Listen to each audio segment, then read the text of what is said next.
E meus amigos, é pra acabar. Quando a gente acha que já viu de tudo, a gente lê no jornal que Gilmar Mendes se emociona ao falar de Moraes no STF e diz que Moraes desempenhou um trabalho heróico.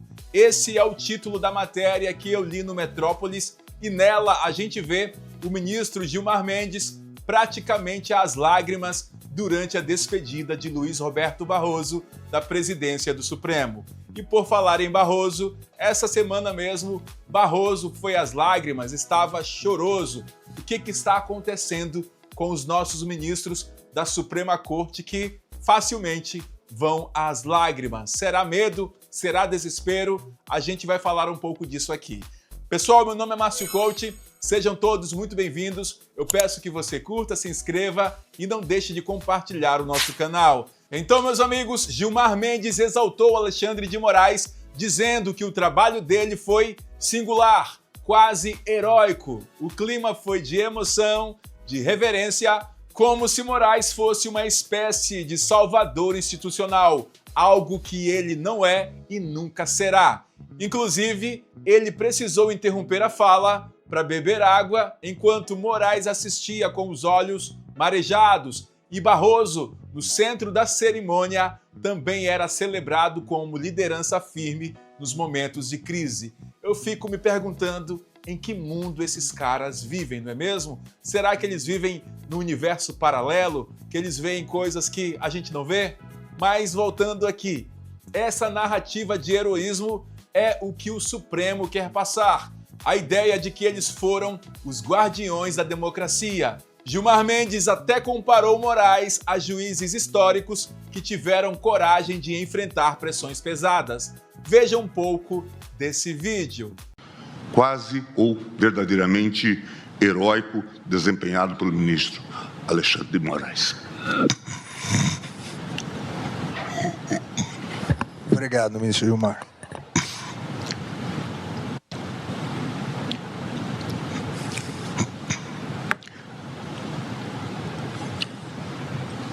Mas, quando a gente olha de fora, o quadro é outro. Enquanto ministros se emocionam em Brasília, na prática, milhares de brasileiros sofreram as consequências daquilo que eles chamam de defesa da democracia. Senhoras, idosos, jovens e até crianças foram presos no dia 8 de janeiro.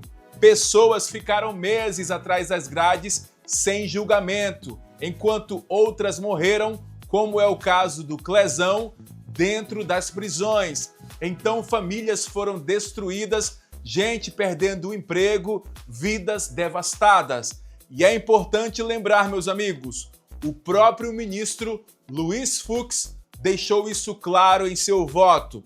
Ele afirmou que não existem provas contra Jair Bolsonaro e contra várias outras pessoas que foram acusadas. E foi além.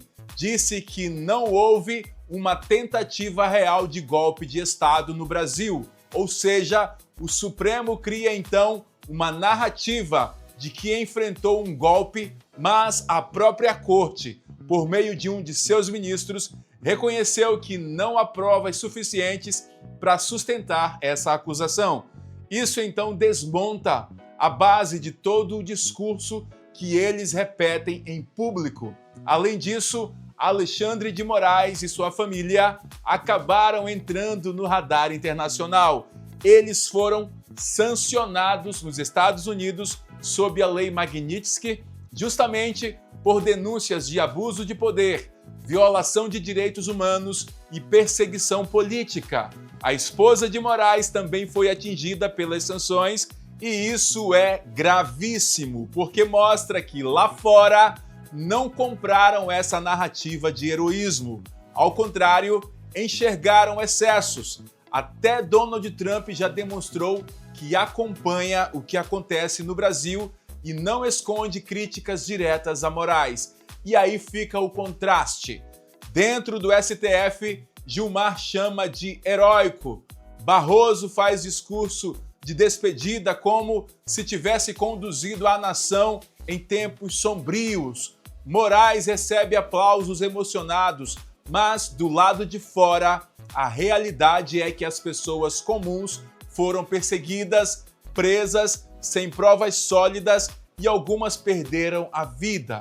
Fora isso, o próprio voto de Fux desmonta a ideia de um golpe e sanções internacionais colocam Moraes e sua família sob suspeita. Então, quando a gente lê esse título, Gilmar se emociona ao falar de Moraes no STF, trabalho heróico, precisamos entender o que está por trás. Heroísmo ou autoproteção de um poder que não aceita ser questionado. O povo sabe o peso que carregou e agora até o mundo começa a enxergar. E a pergunta que fica é, meus amigos, estamos mesmo diante de heróis ou de um Supremo que se emociona com a própria narrativa enquanto fecha os olhos para as consequências das suas decisões? Outra matéria do Metrópolis demonstra também que Moraes barrou a inclusão do bispo Robson Rodovalho no grupo de orações de Bolsonaro. Segundo Moraes, seria desvio de finalidade aumentar a lista de pessoas autorizadas a visitar o presidente em prisão domiciliar. Ou seja, até no momento espiritual, o controle é total. Então, como vocês veem, o contraste é forte. De um lado, discursos de heroísmo e emoção no Supremo. Do outro, medidas rígidas que reforçam críticas de excesso de poder e até de perseguição. Então a pergunta que fica é: estamos vendo realmente um trabalho heróico ou um poder sem freios que se autoelogia enquanto limita até mesmo o direito de orar?